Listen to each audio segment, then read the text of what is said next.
Post জাজমেন্টটা কি, 14 তারিখে তোমার হিয়ারিং শেষ, তার পরবর্তী সময় তার আগে যারা হিয়ারিং করেছে সেই সময় ডকুমেন্টেটিভ চেঞ্জ আনতে পারতো। 16 তারিখে হঠাৎ বললো তুমি ডিসকোয়ালিফাই, অর্থাৎ তুমি গ্র্যাজুয়েট এই এই এই জায়গা থেকে তুমি অ্যাপ্লিকেশনটা করেছো যে এখানে রিকোয়ার্ড গ্র্যাজুয়েশন, আর যখন শেষ দিন হয়ে গেল তার দুদিন পরে বলা হলো না, you have to be a masters in this. এটা তো চলতে পারে না। এই ডিসক্রিপেন্সিটা বারবার প্রমাণ করছে নির্বাচন কমিশন সঠিকভাবে তার পরিকল্পনা করতে পারেনি, তার অ্যাডভান্টেজ রাজ্যের শাসক দল নিচ্ছেন। এই দুটো জায়গাতেই বলছি সংঘাতমূলক। বেশ, একটা বিরতি নেব, বিরতির পর ফিরে এসে রিতেশ বসাক রয়েছেন, রিতেশদার কাছে যাব, এই বিষয়ে জানবো, সঙ্গে থাকুন। রিতেশদার কাছে যাব, রিতেশদা বাম মুখপাত্র আমাদের সঙ্গে রয়েছেন। রিতেশদা, দুটো জায়গা এতক্ষণ আলোচনায় খুব পরিষ্কার হচ্ছে। এক হচ্ছে নির্বাচন কমিশন তারা সঠিকভাবে প্ল্যান করতে পারেননি, যে কারণের জন্য মানুষের এত হ্যারাসমেন্ট হচ্ছে, এবং তার মধ্যে ডোমিসাইল, আবাস যোজনা ইত্যাদি নানান রকম পরিবর্তন মাঝে মধ্যেই আসছে। ভোট এখন কবে হবে সেটা এখন দেখার বিষয়, কারণ এই পুরো শুনানি পর্ব শেষ হয়েছে, এবার গিয়ে মূল তালিকা বেরোবে, অনেক সময় সাধ্য বিষয়। দ্বিতীয় আরেকটা জায়গা আসছে যে রাজনৈতিকভাবে উদ্দেশ্য প্রণোদিত হয়ে কিছু সরকারি আধিকারিক তারা ভুল ত্রুটি করেছেন। কি মনে হয়, এই যে মানুষের হ্যারাসমেন্ট, মানুষের হেনস্থা হওয়া, বা দেখা গেল শেষ মুহূর্তে পুরো একজনের নাম কেটেই বাদ চলে গেল, যে যোগ্য হয়তো ভোট দিতে পারতো, এই ধরনের ত্রুটিযুক্ত কোন কারণের জন্য হচ্ছে এইটা, কি মনে হয় আপনার? না দেখো, প্রথমে বিষয়টা হচ্ছে যে এটাকে আমরা রাজনৈতিক দৃষ্টিভঙ্গির থেকে একটু যদি সাধারণ দৃষ্টিভঙ্গিতে দেখি, ধরো যারা বিএলও রয়েছে, হু আর দে বিএলও, তারা তো এই কাজের জন্য সম্পৃক্ত নয়। তারা অধিকাংশ বিএলও হচ্ছে স্কুলের টিচার বা স্কুলের নন টিচিং স্টাফ, তাদের এইরকম কাজের কথা ছিল না। তাদেরকে একতলা চারতলা করার কথা কিন্তু তাদের সার্ভিস জুরিসডিকশনে নেই, কিন্তু তাদেরকে পাঠানো হয়েছে বিএলও হিসাবে। এইবার হচ্ছে তারা বিএলও হিসেবে যে অমানসিক চাপ তারা গ্রহণ করেছে, এবং চাপ গ্রহণ করার পরে তারা কিভাবে কাজ করেছে সেটা কোনো বিএলএ 2 হলে তুমি বুঝতে পারবে যে একজন বিএলওর পক্ষে কি কি অসুবিধাগুলো হয়েছে। প্লাস আবার হচ্ছে যে অধিকাংশ ক্ষেত্রেই মহিলা বিএলও, তাদের ক্ষেত্রে একটু বাড়তি প্যারামিটার বাড়তি সমস্যাগুলো হয়েছে। এইগুলো কিন্তু নির্বাচন কমিশন কেন করলো বা কী কারণে করলো এটা আমাদের জানার নেই। এবং দ্বিতীয় বিষয় হচ্ছে যে এই বিএলও যারা আছেন তারা বেসিক্যালি ডাটা এন্ট্রি অপারেটর নয়। তারা কিন্তু তবুও যে কাজটা তারা চাকরি রক্ষার ক্ষেত্রে যে কাজটা করেছে, সেই কাজটা করতে গিয়ে তুমি যদি একটা স্টিপুলেটেড টাইম বেঁধে দাও, টাইম ফ্রেমের মধ্যে কাজ করতে হবে, তুমি যদি তার উপরে অমানসিক চাপ দাও, এমনকি এক একটার পর এক একটা ইনস্ট্রাকশন যা দেওয়া হচ্ছে, সেই ইনস্ট্রাকশনগুলো হোয়াটসঅ্যাপে রাত্রেবেলা আসছে আর পরের দিনকে সেই মোতাবেক কাজ করতে হচ্ছে, তার ফলে কী হচ্ছে যে কোথাও না কোথাও ভুল ত্রুটিগুলো কিন্তু পরিষ্কারভাবে থেকে যাচ্ছে। এবং রিতেশদা বারবার করে ইনস্ট্রাকশন চেঞ্জও হচ্ছে তো ফাম্বেল করছে নির্বাচন কমিশন, বারবার করে তার সিদ্ধান্ত ফাম্বেল করছে, এবং তার ফলে কি হচ্ছে ডেটা এন্ট্রিতে অনেকগুলো ভুল এসছে। এবং ভুলের পরে যখন প্যারামিটার সেটিং হলো, ওই যে লজিক্যাল ডিসক্রিপেন্সি তৈরি করতে গেলে তোমাকে তো একটা প্যারামিটার সেট করতে হবে। প্যারামিটারগুলো অদ্ভুতভাবে নির্বাচন কমিশন সেট করলো, যেটা হচ্ছে যে বাঙালি হিসেবে ভট্টাচার্য বা বিএইচএ টিটিএ অবধি তুমি পারমিসেবল একটা এই ব্রেক ইভেন পয়েন্ট থাকে বা একটা কেস সেন্সিটিভ বিষয় থাকে, যে ভট্টাচার অবধি তুমি পুরোটা গেলে ওয়াই হোক আর JEE হোক ওটাকে নিতে হবে। দেখো, যারা কম্পিউটার জানে বা যারা AI জানে বা এই জানে, তারা এই জিনিসগুলো খুব ভালো করে জানে যে এই কেস সেন্সিটিভ জায়গাগুলোকে ছেড়ে দেওয়া উচিত ছিল, কিন্তু সেইগুলোকে অত্যাধিকভাবে চাপ দেওয়ার ফলে এই লজিক্যাল ডিসক্রিপেন্সির লাইনটা অত্যাধিক বেশি হয়ে গেল। এর ফলে কি হলো যে এই মানুষের যে এই লাইনে দাঁড়িয়ে পুনরায় তাকে আবার করে প্রমাণ করা যে তিনি ঠিক ছিলেন, তার জায়গা ঠিক ছিল, এবং তার ক্ষেত্রে দাঁড়িয়ে দেখা যাচ্ছে যারা ধরুন পরিযায়ী শ্রমিক, তারা এসে এসআইআরের জন্য ভয়েতে এসে তারা এসআইআরের জন্য নিজের কাজ ছেড়ে রুটি রুজি ছেড়ে এসআইআরের জন্য নাম সই করেছে। নাম ফর্মে সই করে দেওয়ার পরে আবার চলে যাওয়ার পরে আবার তার ডাক পড়েছে। তাহলে তুমি সেই শ্রমিকের কথাটা ভাবো, কিংবা সেই পরিযায়ী মানুষটার কথা ভাবো, এইগুলো রয়ে গেছে। এইগুলোতে নির্বাচন কমিশনকে আরও বেশি সেন্সিটিভ হওয়া উচিত ছিল। নির্বাচন কমিশনকে সেই তো স্টিপুলেটেড টাইম পিরিয়ডের মধ্যে নির্বাচন কমিশন করতে পারলো না। এটা তো আপনি সাধারণ নাগরিক দৃষ্টিভঙ্গিতে দেখলেন, এবং সেইখানে দাঁড়িয়ে দেখো যে এই যে ধরো তুমি হঠাৎ করে বললে মাধ্যমিকে অ্যাডমিট কার্ড ভ্যালিড নয়, তাহলে যখন সে মাধ্যমিকে অ্যাডমিট কার্ড ভ্যালিড বলে সে জমা দিয়েছিল, তারপরে হঠাৎ করে বললে মাধ্যমিকে অ্যাডমিট কার্ড ভ্যালিড নয়, তাহলে এই যে তখন তাকে আরেকটা কোনো একটা নথি খুঁজতে হচ্ছে, এই যে তার মেন্টাল ট্রমাটা, এই যে মানসিক যে দুশ্চিন্তা রাত্রেবেলা ঘুমের মধ্যে, যে আমার পরের দিনকে আমাকে এসআইআরে কী কী কাগজ নিয়ে যেতে হবে, পারলে সে সিন্দুক নিয়ে চলে যায়, যাবতীয় যা কাগজ আছে সেইগুলো নিয়ে চলে যায়। মানে এইটা কেন হচ্ছে? এইটা হয়েছে এই কারণেই যে না, কিন্তু রিতেশদা, আপনি তো এই কথা বলছেন, আজকে একটা অদ্ভুত খবর আমাদের কাছে এসছে। এই একটু আগে একটা পোস্ট ডেটেড মানে আগে একটা সই করা কাগজের কথা বললেন, 4 বছর মনিদা বললেন যে 2000-এর নিয়ম অনুযায়ী 96-এ সই করা, মানে আগেই সই করে দেওয়া হয়েছে। আজকে আর একটা অদ্ভুত খবর এসছে, মানে চমকে যাবেন এই খবরটা শুনলে। সেটা হচ্ছে যে নদিয়ার একটা খবর, সেই নদিয়ায় বাবার থেকে, আই রিপিট রিতেশ দাবার, বাবার থেকে মেয়ের বয়স 5 বছর বেশি।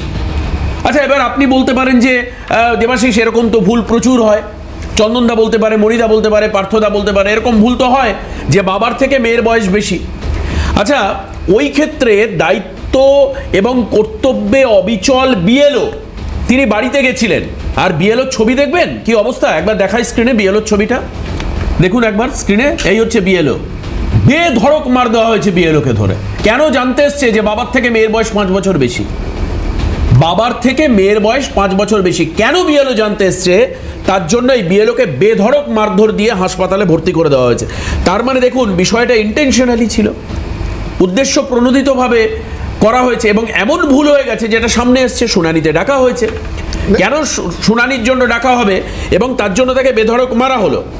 এবং এই যে ঘটনাটা ঘটলো, আপনাকে আমি বলে দিচ্ছি, এই ঘটনা, এই ভয়াবহ ঘটনা, মানে এই ঘটনায় কিন্তু অভিযুক্ত যে নদিয়ার কালীগঞ্জের এই সেই তামান্না খাতুনের যেখানে মৃত্যু হয়েছিল, সেই এলাকার ঘটনার কথা বলছি আপনাকে। এবং এই যাকে গ্রেপ্তার করা হয়েছে, এই হচ্ছে তার ছবি।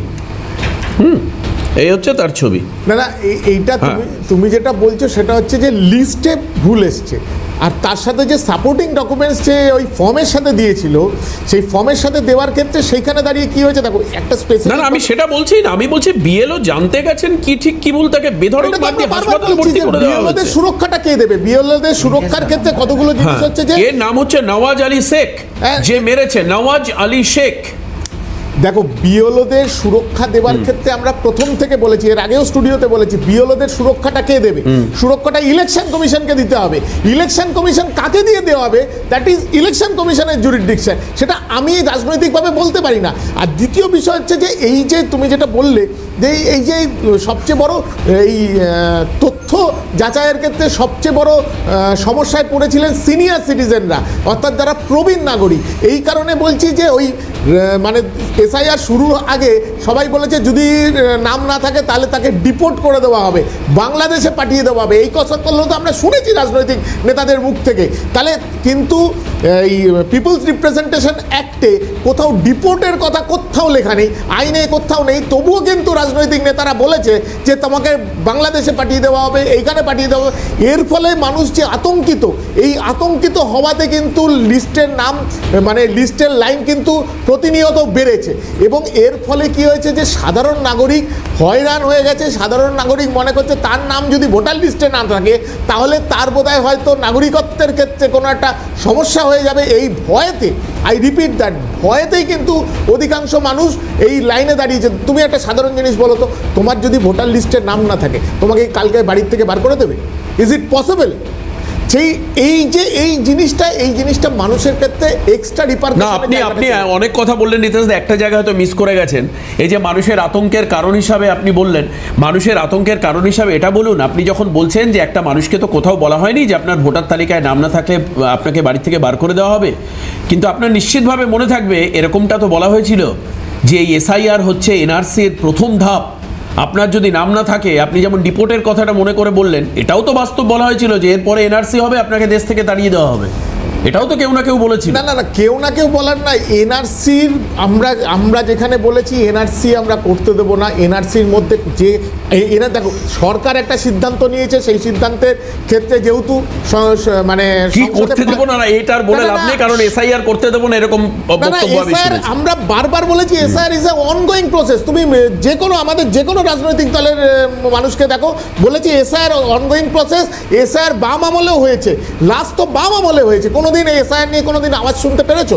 অর্থাৎ এসআইআর নিয়ে আমাদের অসুবিধা নেই, অসুবিধাটা হচ্ছে এই নির্বাচন কমিশন প্রতি মুহূর্তে যে ফাম্বেল করছে, সেই ফাম্বেল করা নিয়ে আমাদের অসুবিধা। না না, নির্বাচন কমিশন দ্রুততার সঙ্গে করছে। চন্দনদা অসাধারণ ব্যাখ্যা দিয়েছেন যে কেন এই দ্রুততা বিপত্তির কারণ হচ্ছে, এ বিষয়ে কোনো সন্দেহ নেই, আমরা সবাই একমত। কিন্তু এই যে ভুল ত্রুটিগুলো আসছে এবং সেই ভুল ত্রুটি ধরতে গেলে আধিকারিকদের মারা হচ্ছে, ভয় দেখানো হচ্ছে, বহু মানুষের তৃণমূল দাবি করছে 140 জন 50 জনের উপর মৃত্যু হয়েছে। আমি যদি তর্কের খাতিরে তার একটা অংশ বাদ দিয়ে বাদবাকিকে আতঙ্কে মৃত্যু ধরে নিই, কারণ হার্টফেল আতঙ্কে হতেই পারে, তারা তো অযৌক্তিক দাবি করছে না, আতঙ্কে মৃত্যু হতে পারে মানুষের। আপনি আতঙ্কের অনেকগুলো কারণ বললেন, কিন্তু আতঙ্কের কারণ হিসেবে যারা দায়ী তার জন্য যেরকম ডিপোর্টের কথা বলাটা একটা দায়ী, এটাও তো দায়ী যে এনআরসি হলে তারপরে তুমি যাবে কোথায়। তো যাই হোক, আমরা আসবো আবার আলোচনায়। মনিদা হাত তুলে অনেকক্ষণ ধরে বলেছিলেন, মনিদার কাছে পার্থদা, চন্দনদা প্রত্যেকের কাছে আসার চেষ্টা করবো আবার নেক্সট রাউন্ডে। দ্রুত ফিরছি বিরতির পর, সঙ্গে থাকুন। ফিরে আসলাম আলোচনায় নেক্সট রাউন্ডে। মনিদা কি বলবেন? খুব কম সময় কেসিনাক বেঁচে থাকলে এসআইআর নিয়ে কেসিনাক অনেকগুলো অঙ্ক তৈরি করে দিতে পারতেন আমাদের সলভ করার জন্য, নাম্বার 1। নাম্বার 2, রিতেশদা অনেক কিছু বললেন, কিন্তু আমি রিতেশদা পার্থদা তো তৃণমূলের বিরুদ্ধে কিছু বলবে না, আমাদের কংগ্রেস প্রতিনিধিও বললেন না।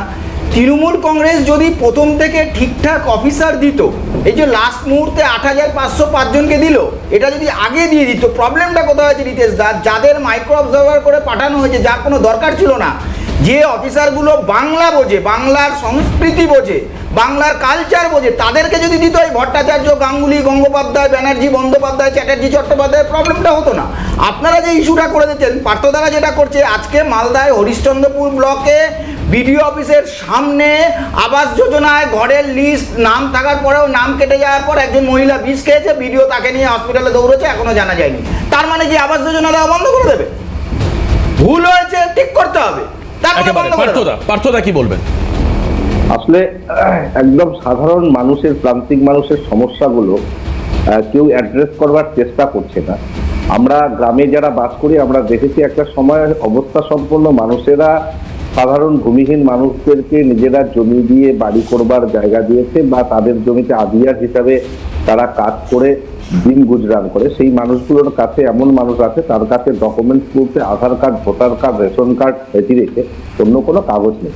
তার ছেলের হয়তো এসসি সার্টিফিকেট আছে, সে কোনোদিন তাগিদ অনুভব করেনি তার এসসি সার্টিফিকেট করবার প্রয়োজন। সেই মানুষগুলোকেও আজকে ভোটার লিস্ট থেকে নাম বাদ যাওয়ার মতো একটা জায়গায় এসে পৌঁছেছে। আমাদের কাছে যা খবর আছে, আমি জেলার ক্ষেত্রে বলতে পারি, আমার জেলায় প্রায় 20,000 মানুষ তারা আনম্যাপ বা এ ধরনের ডকুমেন্টেশনে তাদের প্রবলেম আছে। কিন্তু সেই মানুষগুলোর একটা সিংহভাগ রাজবংশী ভূমি করত, যারা বংশ পরম্পরা এখানে বসবাস করত। এই মানুষগুলোর নাম যদি ভোটার লিস্ট থেকে বাদ যায়, এর থেকে বড় ঘটনা দুর্ভাগ্যের আর কিছু হতে পারে না। আমরা রোহিঙ্গা বাংলাদেশি খুঁজতে গিয়ে সাধারণ ভূমিপুত্র রাজবংশী তপশিলি মানুষদেরকে ভোটার লিস্ট থেকে নাম থেকে বাদ যাচ্ছে, এর থেকে গণতন্ত্রের লজ্জা আর কিছু হতে পারে? একদম, আমি বুঝতে পেরেছি। সত্যি যোগ্য মানুষের যদি নাম বাদ যায়, তার থেকে আপনি তো লজ্জা, গণতন্ত্রের অপমান বলছেন, কিন্তু এটা অত্যন্ত দুঃখের যে একজন ভারতীয় যিনি ভারতবর্ষে রয়েছেন, কিন্তু কোনো ত্রুটি বিচ্যুতির কারণের জন্য তার নামটা কেটে বাদ গেল, এর থেকে দুঃখের কিছু নেই। একদম তাই। চন্দনদা, আপনি দেখো, একেবারে সত্যি একটা ফোকাল পয়েন্টে যদি আমরা দেখি, তাহলে বুঝবো আমাদের রাজ্যে দুটো বৃহৎ সম্প্রদায় যারা কোয়েশ্চেনের মুখে দাঁড়িয়েছেন। তুমি জানো, একটা সম্প্রদায় হচ্ছে রাজবংশী উত্তরবঙ্গে, আর তারপরেই হচ্ছে মতুয়া। আমরা জানি এই দুটো সম্প্রদায় যারা দীর্ঘদিন ধরে একত্রিতভাবে বাঙালিয়ানায় বাংলায় বসবাস করছে, সেখানে একটা বড় প্রশ্ন উঠেছে। এটা কিন্তু সাম্প্রদায়িক একটা ডিভিশন, এবং তার মধ্যে দাঁড়িয়ে একটা রাজনৈতিকরণের চেষ্টা আমরা দেখেছি। আমি এই প্রসঙ্গটা আনতাম না যদি না ওই সিএ এর ফর্ম বিজেপি তার নিজের ক্যাম্পগুলো থেকে ওই সিএ ফর্মগুলো বিতরণ না করতেন, সেই সময় ভোটার সহায়তা যদি করতেন, আমার মনে হয় তাতে অনেক লাভ হতো, ইনফ্যাক্ট মানুষের লাভ হতো। দ্বিতীয় প্রসঙ্গ বলি, এটা কিন্তু থ্রেড পয়েন্ট না, এক্সক্লুশন তো একটা পার্ট, এক্সক্লুশন হয়ে যাওয়া এটা তো একটা পার্ট। সুতরাং আমাকে বুঝতে হবে যে 2002-কে ম্যাপিং পয়েন্ট করেছে, দ্যাট ওয়াজ রং, আমরা বারবার বলছি। কিন্তু 2002-এর তুমি সংখ্যাতত্ত্ব দেখো, তুমি দেখবে 4,56,56,00,000 ভোটার ছিল বাংলায়, যেটা এখন 7,61,00,000-তে এসছে। তার থেকে 64 বাদ গেছে, 64.61 লাখ।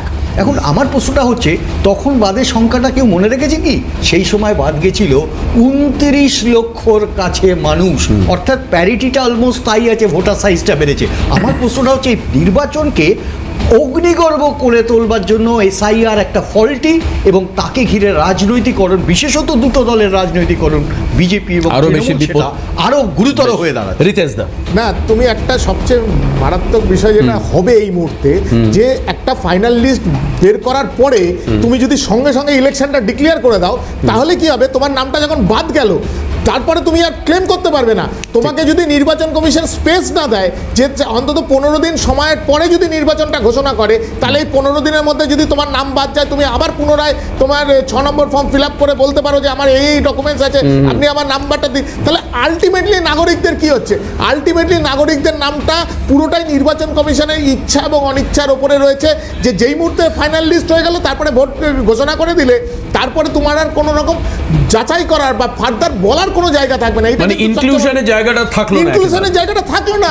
তার মানে আলটিমেটলি ইলেকশন কমিশন যদি কাউকে বাদ দিতে চায়, মানে যেটা রাজনৈতিক নেতারা বলছেন, তাহলে সেটা যদি করে দেয়, তাহলে কিন্তু আর মানুষের হাতে শুধু পেন্সিল ছাড়া আর কিচ্ছু থাকবে না। একদম তাই। অনেক ধন্যবাদ প্রত্যেককে। আমি ধন্যবাদ জানাবো মণিকাঞ্চন পাল, রিতেশ বসাক, চন্দন ঘোষ চৌধুরী এবং পার্থ প্রতিম রায়কে, এবং সর্বোপরি আপনাদেরকে ধন্যবাদ জানাই। তবে আবারও বলি, এখন আর মানুষের হাতে সেই অর্থে টেকনিক্যালি কিছু নেই, টেকনিক্যালি আর কিছু নেই।